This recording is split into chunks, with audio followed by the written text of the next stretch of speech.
Yan. Ang dali niyang i-blend. Tapos, super light siya sa ating skin. Protecting our skin from UVA and UVB rays is very important, especially if we have dark spots and inflammation. One of the options is the tinted sunscreen, and this tinted sunscreen that I am using is from Bare Face Sunkissed Tinted Sunscreen. It has SPF 50 PE+++, plus it's a broad spectrum. Kaya maganda si tinted sunscreen if you have dark spots and inflammation kasi nakakatulong siya to even out our skin tone para less noticeable yung ating mga dark spots.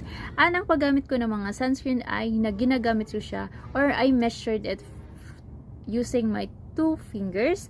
So ang gagawin ko is shake ko muna siya para talaga ma-mix lahat ng ingredients at ipapakita ko sa inyo kung maganda ba siya sa blending, hindi ba siya matagal i-blend. And guys, wala akong kahit ano sa face ko. Ayan. So, maglalagay na tayo nito.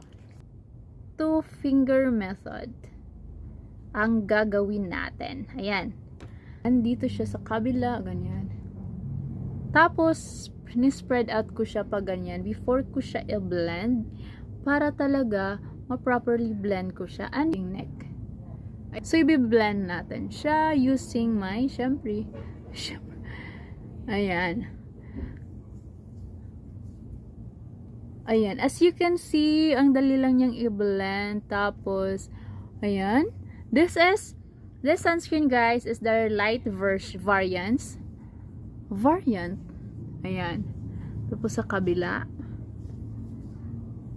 Ayan. Ang dali niyang i-blend. Tapos, super light siya sa ating skin.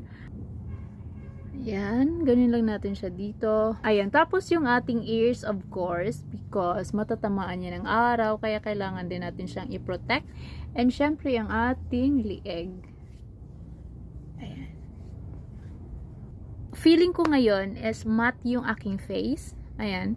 I have oily skin. Kaya guys, kahit nasa bahay lang kayo guys, kailangan nyo pa rin gumamit ng mga sunscreen to protect our skin from UVA and UVB rays. Kaya, mag-sunscreen na kayo and choose tinted sunscreen if you have dark spot and inflammation. Buyers!